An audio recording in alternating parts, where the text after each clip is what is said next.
تسلیما اللهم صل على محمد وعلى محمد كما صليت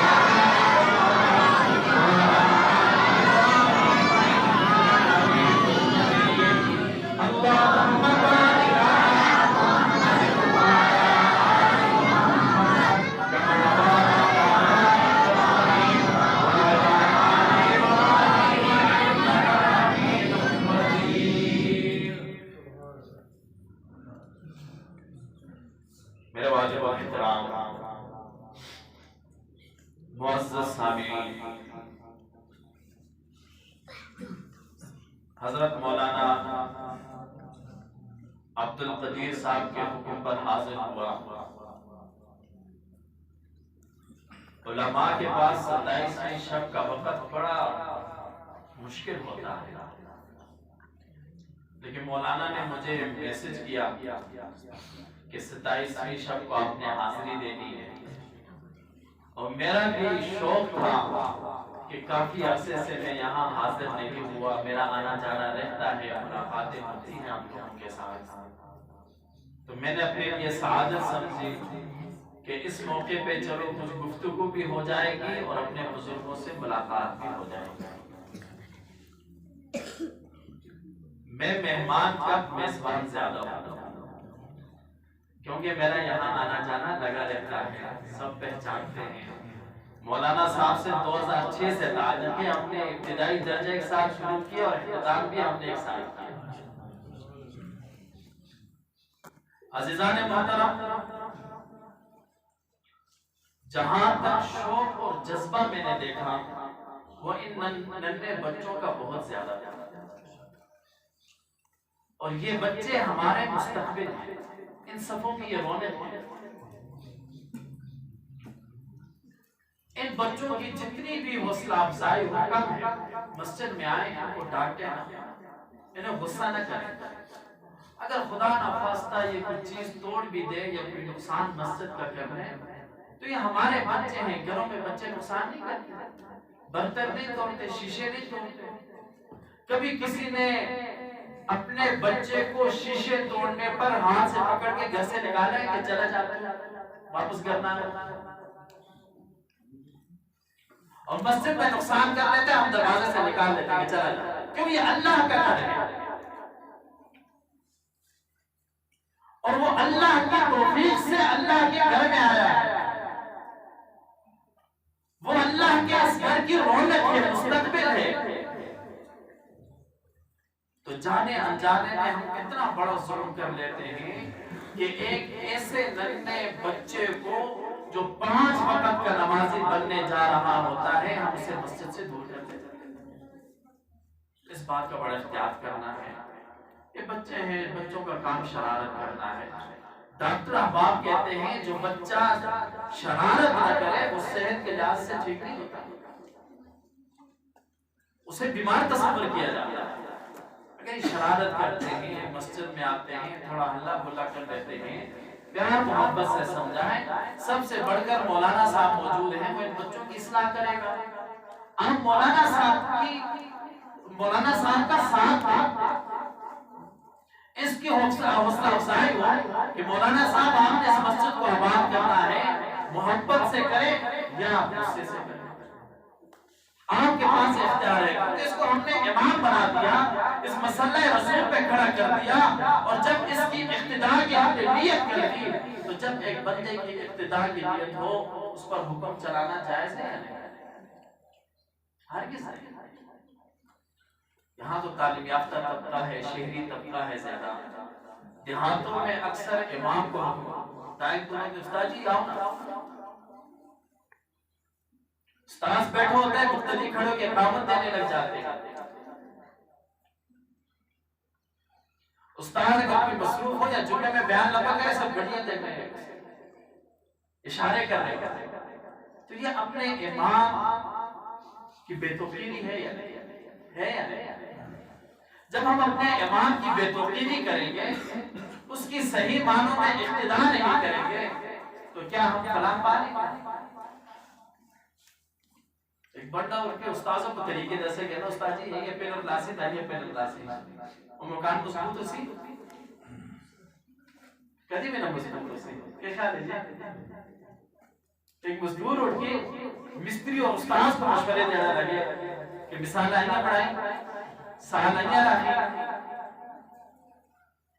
اور اسی طرح باقی جو بھی ہوتے ہیں وہ طریقے جیسے آیا اس مکان میں کتنے نقائص پائے آیا وہ مکان صحیح طریقے سے وہ بلڈنگ بن پائے گی یا نہیں ہر کس نہیں جب ابتدا کی نیت کرتی تو صحیح معنی میں نیت کرتی اگر امام بیٹھا ہوا ہے وقت پورا ہو گیا 1 منٹ گزر گیا 2 منٹ گزر گئے 3 منٹ گزر گئے جب تک امام نہیں اٹھا آپ بیٹھ کے اللہ اللہ کریں امام خود اٹھے گا آپ ابتدا کے طور پر اٹھ جائیں نہ کہ حکم چلائیں دیہاتوں میں یہ بہت ہوتا ہے شہری ماحول تو تعلیم یافتہ ماحول ہے یہاں احترام والا ماحول ہے یہاں میرے خیال سے یہ شکایتیں کم ہیں میں دیہاتی ماحول کی باتیں کرتا ہوں اللہ پاک ہمیں صحیح معنوں میں اپنے امام کی اقتدا کرنے کی توفیق عطا فرمائے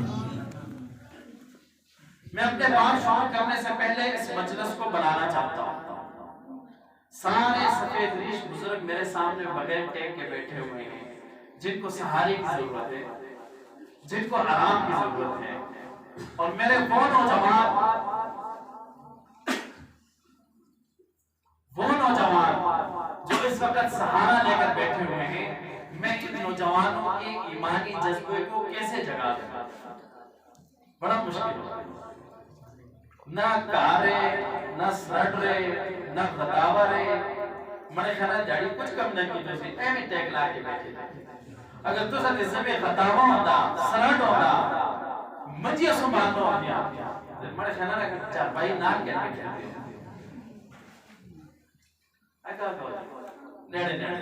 علماء کے قریب ہو جائیں انشاءاللہ کچھ نہ کچھ حاصل ہوگا علماء کے قریب ہوں گے بہت کچھ حاصل ہوگا علماء کے قریب ہوں گے مذاق پر مسائل سمجھائیں گے گپ شپ میں آپ کو سنت بتائیں گے اور گپ شپ میں آپ کو صراط مستقیم کا راستہ بتائیں گے علماء جہاں ہوں ان کے جتنے قریب ہو تو بزرگوں سے معذرت وہ بالکل سہارا لے سکتے ہیں بیماری ہے گزر ہے لیکن نوجوان بالکل ایسا نہیں اس نے کیا وہ توتے نوجوان یا گا اتنے نہیں آگا اتنے جاؤ بڑے کو کھولو کہ ایک پیرا تھا تیتھے ٹیک لاگے بیٹھے تھے عزیزان محترم میں نے آپ احباب کے سامنے قرآن کریم فرقان حمید کے ایک آیت کریمہ کا کچھ حصہ تلاوت کیا شہر رمضان الذی انزل فیہ القرآن رمضان کا مہینہ وہ مہینہ ہے جس میں قرآن نازل کیا ہے یہ وہ بابرکت مہینہ ہے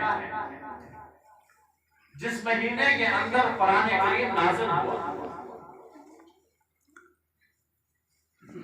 اور اس مہینے کو ہم جتنا بھی قیمتی بنائیں کیونکہ حدیث مبارکہ میں آتا ہے کہ اس مہینے کا ہر لمحہ اتنا قیمتی ہو جاتا ہے کہ جو عمل کیا جائے گا اس عمل کے بدلے 70 گنا اضافی ثواب ملے گا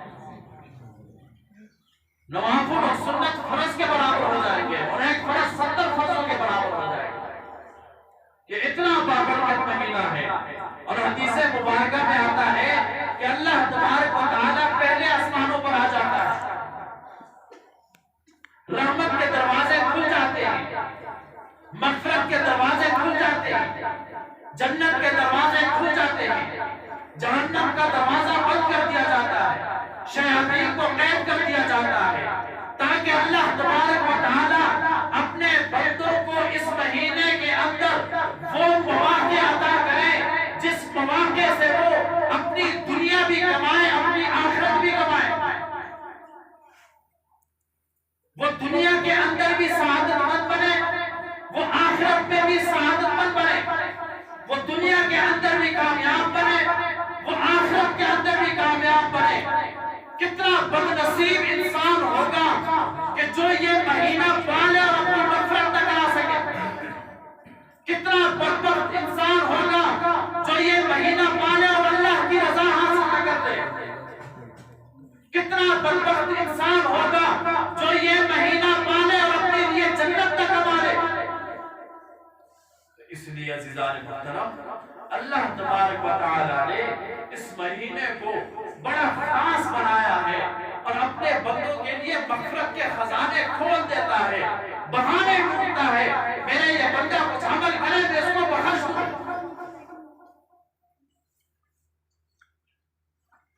تو عزیزان محترم یقیناً آپ لوگوں نے کوشش کی ہوگی رمضان کے مہینے کو قیمتی بنانے کی, تلاوت کے ساتھ, نمازوں کے ساتھ, نوافل کے ساتھ, اذکار کے ساتھ, تراویح کے ساتھ, فرائض کی پابندی کے ساتھ, نگاہوں کی حفاظت کے ساتھ, زبان کی حفاظت کے ساتھ, کانوں کی حفاظت کے ساتھ اللہ کا شکر ادا کرے کہ اللہ نے ہمیں اس قابل بنا دیا کہ ہم نے نیکی کی طرف قدم بڑھائے ہیں, برائی سے اپنے قدموں کو روکا ہے. بولو الحمدللہ.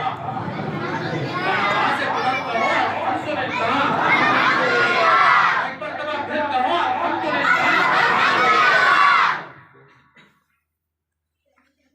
عزیزان محترم احادیث مبارکہ میں آتا ہے کہ رمضان کے مہینے میں آپ صلی اللہ علیہ وآلہ وسلم نے فرمایا 4 کام کثرت سے کرو.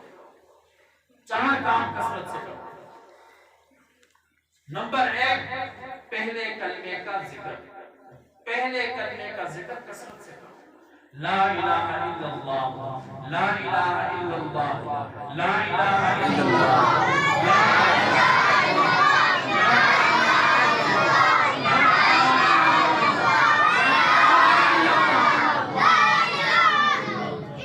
پہلا کام کیا بتایا؟ کلمے کا ذکر کثرت سے کرو. اور دوسرا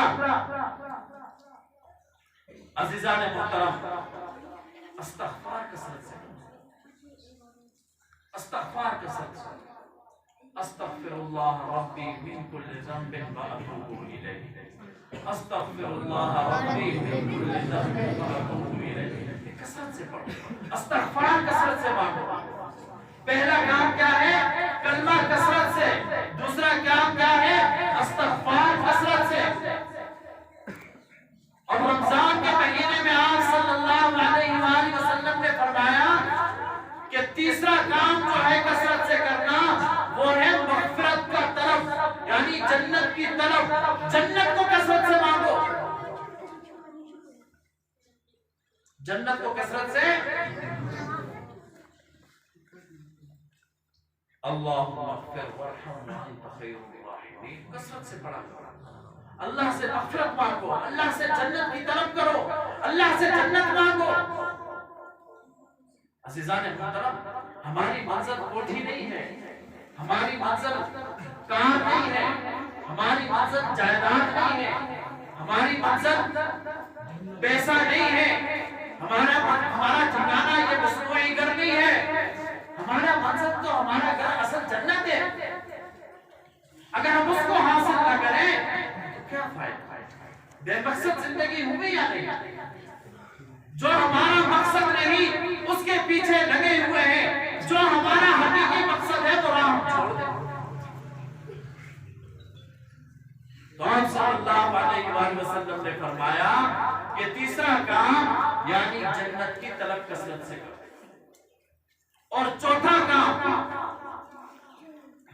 آگ سے پناہ مانگو, دوزخ کی آگ سے پناہ مانگو.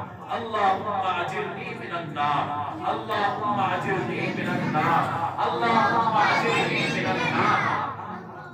یہ 4 کام رمضان میں کثرت سے کیا کرو. ایک اور روایت ہے قرآن کریم کی تلاوت کثرت سے کرو. یہ 5 کام ہیں, ان کو کثرت سے کیا کرو. کلمے کا ورد کثرت سے کیا کرو, استغفار کثرت سے مانگا کرو, جنت کی طلب کثرت سے کیا کرو, جہنم کی آگ سے پناہ کثرت سے مانگا کرو, قرآن کی تلاوت کثرت سے کیا کرو.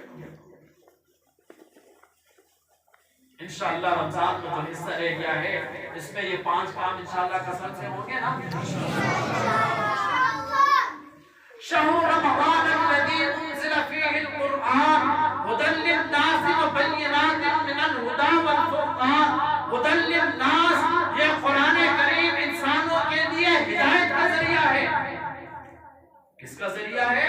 ہدایت کا ذریعہ ہے. کبھی اس سے ہدایت حاصل کرنے کی کوشش کی؟ تلاوت تو کرتے ہیں، تلاوت سے ہدایت ملتی، برکت ملتی ہے، تلاوت سے ثواب ملتا ہے، تلاوت سے اجر ملتا ہے. ہدایت کیسے ملے گی؟ قرآن کو سمجھنے سے، قرآن پر عمل کرنے سے. ذرا ہم اپنے گریبانوں میں جا کے سوچے، آیا ہم نے قرآن کریم کو سمجھنے کے لیے کتنی کوشش کی؟ کڑکتی دھوپ میں 1000 روپے کمانے کے لیے بڑی محنت کرتے ہیں. تھوڑی سی دنیا کمانے کے لیے نہ اپنے صحت کا خیال، نہ اپنے آرام کا خیال، نہ اپنے سکون کا خیال. تھوڑی سی دنیا کمانے کے لیے ہماری مشقت کتنی ہوتی ہے، لیکن ہدایت حاصل کرنے کے لیے ہماری کوشش کیا ہے؟ کبھی اس پہ غور کیا؟ ہمیں کس نے پیدا کیا ہے؟ کس نے پیدا کیا ہے؟ ہمارا مالک کون ہے؟ ہمارا خالق کون ہے؟ ہمارا رازق کون ہے؟ ہمیں پیدا کرنے والا اللہ، ہمارا خالق اللہ، ہمارا رازق اللہ، ہمارا مالک اللہ. دیکھو ایک بندہ سکول بناتا ہے یا کوئی ادارہ بناتا ہے، وہ اس ادارے یا اس سکول یا اس کاروباری تجارت کے مرکز کو بنانے سے پہلے کچھ اصول طے کرتا ہے تاکہ میرا یہ ادارہ، میرا یہ مرکز کامیاب ہو جائے. کیا اصول ہے؟ سب سے پہلے لباس سے پہنے گا، جو بھی یہاں آئے گا وہ اس وقت کی پابندی کرے گا، وہ فلاں وقت بیٹھے گا، وہ فلاں وقت اٹھے گا، وہ فلاں وقت کھیلے گا، وہ فلاں وقت پڑھے گا، وہ فلاں وقت کچھ کھیل کود کرے گا. یہ پورا ایک ضابطہ حیات بناتا ہے تاکہ میرا ادارہ کامیاب ہو. ایک اصول بناتا ہے، ایک دستور بناتا ہے کہ میرا ادارہ جو ہے وہ دن دگنی رات چگنی ترقی کرے. وہ اس کی پابندی کے لیے قوانین بناتا ہے، جرمانے رکھتا ہے، سزا رکھتا ہے، خارج کا انتظام رکھتا ہے. یہ ساری چیزیں ہوتی ہیں یا نہیں؟ تب جا کے ادارے کامیاب ہوتے ہیں. اگر کوئی سکول بنائے، اندر گھسو، کوئی کودے، کوئی ناچے، گائے، کوئی چھلانگے لگائے، پڑھنا شڑنا گیا باہر میں چھلانگے لگاتا رہے، آیا وہ ادارہ کامیاب ہوگا؟ اس کا کوئی مقصد کامیاب ہوگا؟ وہاں انسان بنے گے یا جانور بنے گے؟ جانور نما انسان بنے گے. جب اللہ نے یہ کائنات بنائے، اس کے اندر انسان بنائے، اور الحمدللہ ہمیں نبی آخر الزمان کے امتی بنایا، ہمارے لیے ایک دستور، ایک منشور قرآن کی صورت میں نازل کیا کہ میرے بندے اس پر عمل کریں گے، میرے بندے اس کو سمجھیں گے، میرے بندے اس اصول پر عمل کریں گے، ان قوانین پر عمل کریں گے. ایک ضابطہ حیات ہمیں دے دیا کہ میرے بندے اس پر عمل کریں گے. جس دور میں اللہ کے بندوں نے کلام اللہ پر عمل کیا وہ کامیاب ہوئے. جس دور میں اللہ کے بندوں نے کلام اللہ چھوڑا وہ ذلیل و خوار ہوئے، وہ غلام بنا دیے گئے، ان کو غلام بنا دیا گیا، وہ پستی کی طرف گئے، وہ ظلم سہتے رہے. حضرت عمر بن خطاب رضی اللہ تعالی عنہ فرماتے ہیں کہ کلام اللہ نے بہت سے لوگوں کو بلند کیا اور بہت سے لوگوں کو پست کیا. آپ اپنے تاریخ میں ذرا نظر دوڑاؤ، جس دور میں حاکم وقت نے قرآن کو سینے سے لگایا، دنیا پر حکومت کی، عالم کفر اس کے نام سے ڈرتا تھا. جس حاکم نے قرآن کے نظام کو نافذ کیا، خدا کی زمین پر خدا کے نظام کی کوشش کی، وہ حاکم اپنے دور میں فاتح رہا اور اس دور کی رائے اور عوام کو سکون رہی. جس دور میں قرآن کو چھوڑا،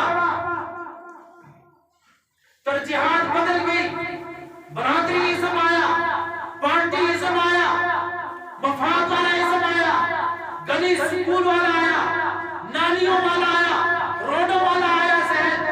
اور پھر آپ خود دیکھیں، قرآن کو ہم نے پس پش ڈال دیا، مفادات کو ہم نے مقدم کر دیا. آج دیکھیں اہل اسلام غلامی کی زندگی بسر کر رہے ہیں یا نہیں؟ سراسر قرآن کو چھوڑنے کی سزا ہمیں مل رہی ہے. آج ہم عزم کریں کہ اس قرآن کو ہم سینے سے لگائیں گے, اس قرآن کو ہم سمجھنے کی کوشش کریں گے, اس قرآن پر ہم عمل کریں گے. انشاءاللہ اللہ تبارک و تعالی ہمیں زوال سے اٹھا کر عروج کی طرف لے جائیں گے. انشاءاللہ کوشش کریں گے نا, قرآن کو سمجھنے کی کوشش کریں. حضرت مفتی تقی عثمانی صاحب دامت برکاتہ بڑا آسان انداز سے ایک ترجمہ لکھ چکے ہیں.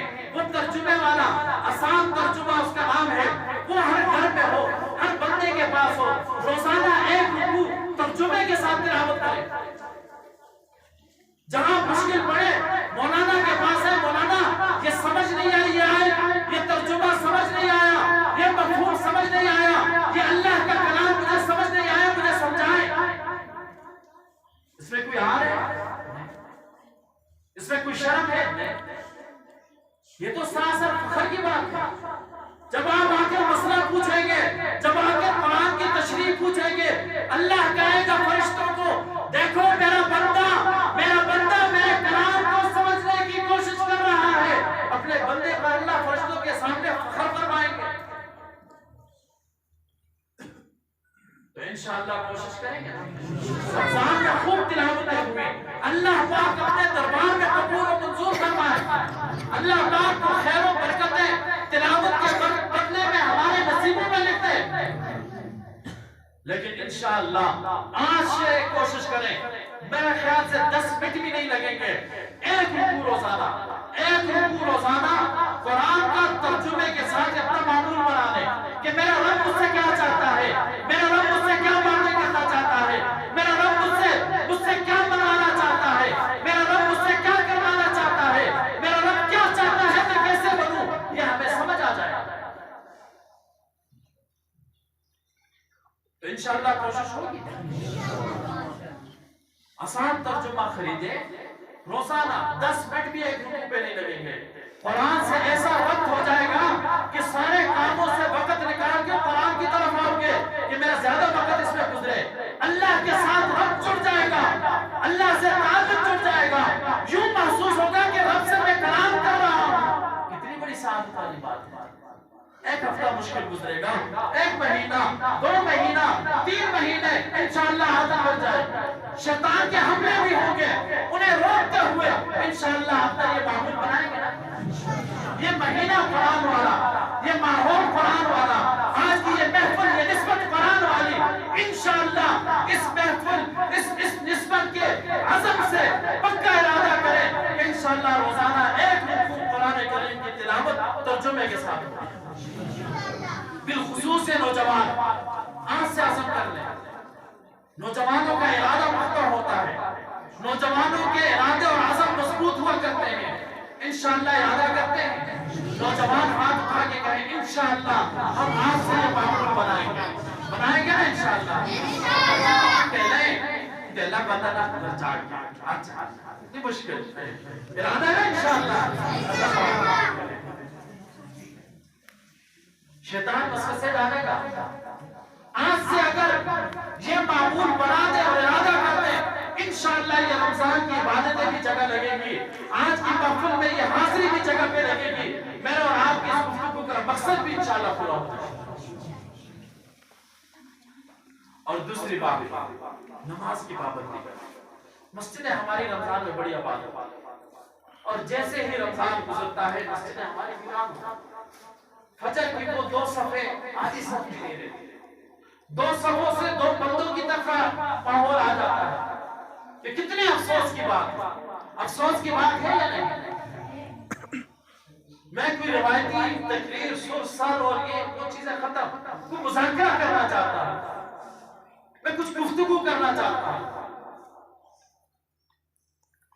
میں کچھ درد دل آپ کے سامنے رکھنا چاہتا ہوں. مجھے اپنے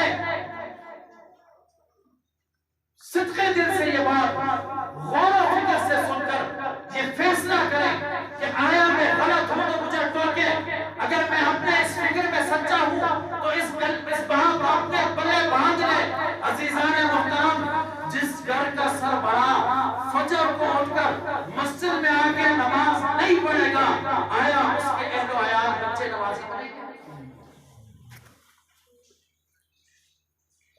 جس گھر کا سربراہ دیر تک سوتا رہے، آیا اس کا بچہ نمازی بنے گا؟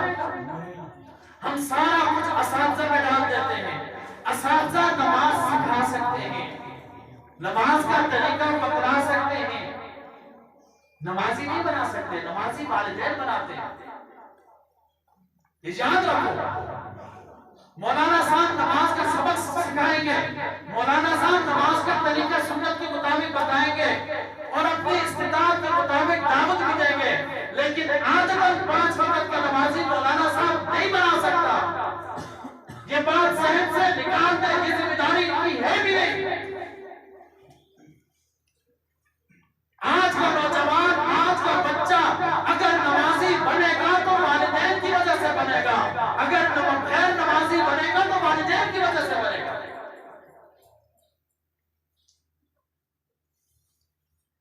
ایک والد، ایک گھر کا سربراہ، ایک گھر کا رہبر، ایک گھر کا مالک، ایک گھر کا حاکم 9 بجے اٹھ کے کام پہ جائے گا. آیا اس کے بچے اس کے نقش قدم پر نہیں چلیں گے؟ اس کی بیٹیاں اس کے نقش قدم پر نہیں چلیں گی؟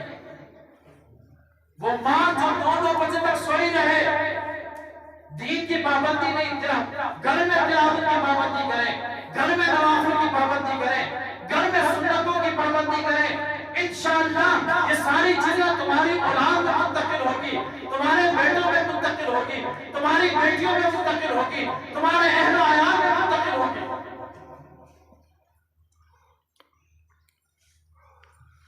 آج ہمارے گھروں سے خیر و برکت کیوں اٹھ چکی؟ آج مہنگائی کا رونا روتے ہیں، تنگدستی کا رونا روتے ہیں. مجھے بتاؤ، ہم میں سے ایک بندہ بھی ایسا نہیں جس کے گھر میں 1 مہینے کا راشن موجود نہ ہو.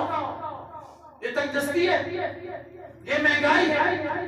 5 کلو چینی گھر میں موجود ہے یا نہیں؟ تنگدستی تو وہ ہوتی ہے ایک وقت کا پکایا، دوسرے وقت کا یا اللہ تیرا آسان کچھ بھی نہیں ہے. ہمارے پاس تو مہینے کا اسٹاک پڑا ہوا ہے، 10 کلو چاول پڑے ہوئے ہیں، 2 من آٹا پڑا ہوا ہے، 10 کلو چینی پڑی ہوئی ہے، راشن کے انبار ہیں. لیکن رونا، یہ رونا کیوں ہے؟ یہ بے برکتی ہے، یہ اللہ کی رحمت نہ ہونے کی وجہ سے، یہ دین کی دوری کی وجہ سے. آج ہمیں اتنے وافر رزق کے موتے ہوئے بھی پھانکے نظر آ رہے ہیں، تنگدستی نظر آ رہی ہے، بے سکونی نظر آ رہی ہے.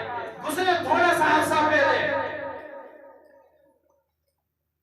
اپنے بزرگوں کو دیکھیں، کچھ عرصہ پہلے چلے جائیں، پھانکے وہ تھے، تنگدستی وہ تھی، گزارے وہ کرتے تھے. آج سب کچھ کی فراوانی ہے. 2 سوٹ ہم نے بنا لیے ان کے لیے، 2 سوٹ، اچھے مہنگے چپل بھی نہیں لیے. اور رونا مہنگائی کا کیوں ہے؟ دین چھوڑ دیا، عیاشی اپنے ہاتھ لے لی، دین چھوڑ دیا، سنت چھوڑ دی، ہم نے سہولت پسندی اختیار کر دی، ہم نے دین چھوڑ دیا، ہم نے راحت پسندی اختیار کر دی. یہ تنگدستی اس عیاشی کے ہاتھوں ہمارے ہاتھ آئی. جب ہم قرآن سے جڑیں گے، اللہ سے تعلق جوڑیں گے، اللہ کے نبی سے تعلق جوڑیں گے، فرائض سے تعلق جوڑیں گے، سنت سے تعلق جوڑیں گے، انشاءاللہ یہ کم آمدنی پر خوشحال زندگی ہوگی. عزیزان محترم، رمضان کے مہینے میں بہت اچھا ماحول ہے. اس ماحول کو غیر رمضان میں بھی اپنانے کی کوشش کریں. غیر رمضان میں بھی انشاءاللہ اس کی پابندی کریں، بڑا فائدہ ہوگا. یہ دین اتنی آسانی سے ہمیں نہیں ملا. اس دین کے پیچھے بڑی بڑی قربانیاں ہیں. آپ صلی اللہ علیہ وآلہ وسلم کی قربانیاں ہیں، صحابہ کی قربانیاں ہیں، ایسی قربانیاں ہیں جن کا ہم کبھی تصور بھی نہیں کر سکتے. نبی کے صحابہ کے گھوڑوں کا رخ جس طرف تھا وہ نکل پڑے، جائیداد چھوڑ دی، گھر چھوڑ دیا، رشتہ داریاں چھوڑ دی، نکل پڑے اللہ کی دین کی اشاعت کے لیے. عرب سے آئے، پشاور میں قبریں ہیں، سندھ میں قبریں موجود ہیں، ہندوستان میں موجود ہیں، کوئٹہ کی سرزمین پر موجود ہیں. ایسی قربانیاں کو دے سکتا ہے؟ ہم یہ چند فرنام کر چھوڑ کے مسجد نماز کے لیے نہیں آ سکتے، صحابہ والی قربانی ہم دے سکے، اور ہم زندگی میں سکون صحابہ والا مانتے ہیں، ہم کامیابی صحابہ والی مانتے ہیں، اور لگتے تری ہو گئے کہ پجا کرنے میں نماز تو گنا ہے۔ عزیزان محترم، سرداران قریش ایک جگہ پر جمع تھے، ابو جہل تھا، عتبہ تھا، شیبہ تھا، باقی افراد تھے۔ آپ صلی اللہ علیہ وآلہ وسلم تشریف لائے، دیکھا موقع ہے دعوت دے دیتا ہوں، ان کے پاس چلے گئے،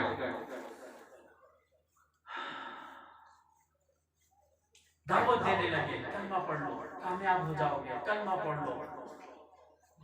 انہوں نے تھوڑی دیر بات سنی، ہنسنے لگے آپ صلی اللہ علیہ وسلم، ہنسنے پہ اکتفا نہیں کیا، ہنستے مذاق کرتے ہوئے آپ صلی اللہ علیہ وآلہ وسلم پر تشدد شروع کر دیا۔ صرف اس پر اکتفا نہیں کیا، لہو لہان کر دیا، صرف اس پر اکتفا نہیں کیا، آپ صلی اللہ علیہ وآلہ وسلم کو زمین پر گرا دیا۔ اس پر ان کا کلیجہ ٹھنڈا نہیں ہوا، آپ صلی اللہ علیہ وآلہ وسلم کے گردن پر پاؤں رکھ دی۔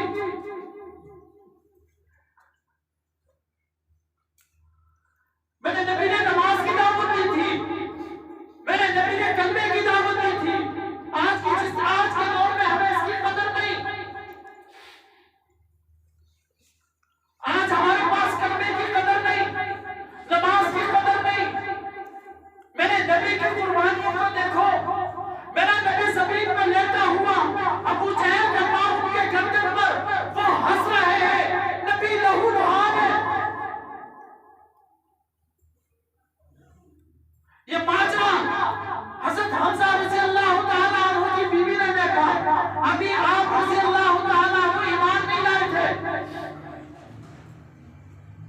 گھر چلی گئی، رات کو امیر حمزہ رضی اللہ تعالیٰ عنہ تشریف لائے، ان کی بیوی کہنے لگی، آج میں نے یہ منظر دیکھا، آج میں نے یہ منظر دیکھا کہ عبداللہ کا یتیم تشدد کا شکار ہوا، تسلیم کا شکار ہوا، زمین پہ گرایا گیا، قصور کیا تھا کہ کلمہ پڑھ لو کامیاب ہو جاؤ گے، نماز کی پابندی کرو کامیاب ہو جاؤ گے، اللہ کے دین کو سینے سے لگاؤ کامیاب ہو جاؤ گے۔ آخر چچا تھے، ایمان کو نہیں لائے تھے، آخر چچا تھے، رشتے کا خون تھا، جوش مارا، سیدھا ابو جہل کے پاس گئے، اور جاتے ہی ابو جہل کو پیٹنے لگے، اسی طرح لہو لہان کیا، زمین پر گرایا، اور ساتھ یہ دھمکی دی کہ آئندہ میرے بھتیجے کی طرف دیکھا تو آنکھیں نکال دوں گا۔ پھر اس کے پاس اپنے بھتیجے کے پاس آئے اور کہنے لگے، اے عبداللہ کے یتیم، اے محمد، تو پریشان مت ہو، تو غمگین مت ہو، تیرا چاچا زندہ ہے، آئندہ تجھ پر کوئی تشدد نہیں کرے گا، جس طرح تشدد تجھ پر ہوا ایسا تشدد میں کر آیا ابو جہل پر، اب تو خوش ہو جا۔ اللہ اکبر۔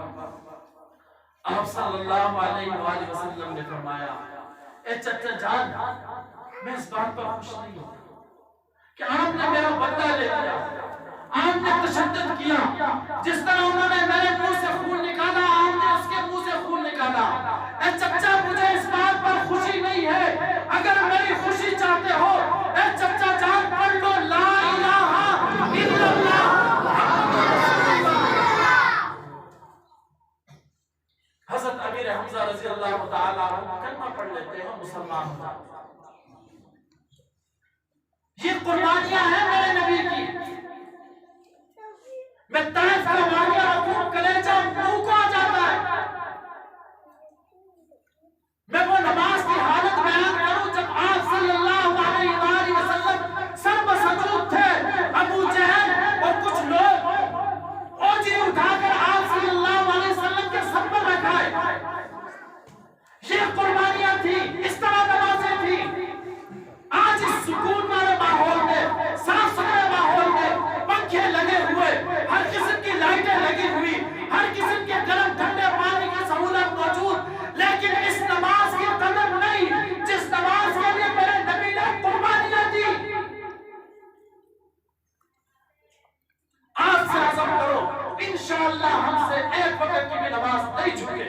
انشاءاللہ بس منتظم کرتے ہیں. انشاءاللہ ہماری قربانی نہیں لگی اس لیے ہمیں قدر نہیں ہے. ہماری کوئی قربانی نہیں ہے اس لیے سجدوں کی قدر نہیں ہے. اس نماز کی اہمیت اتنی ختم ہو گئی کہ والد کہتا ہے بچے کو سونے دو، سکول جائے گا وہاں تھکتا ہے یہ. ہائے ہم نبی سے دور ہیں اس لیے نبی کے دین کا ہمیں علم نہیں.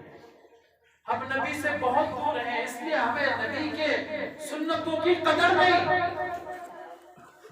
تو عزیزان محترم انشاءاللہ نماز کی پابندی کریں گے نا. یہ رمضان والا جو ماحول ہے اس ماحول کو انشاءاللہ برقرار رکھیں گے نا.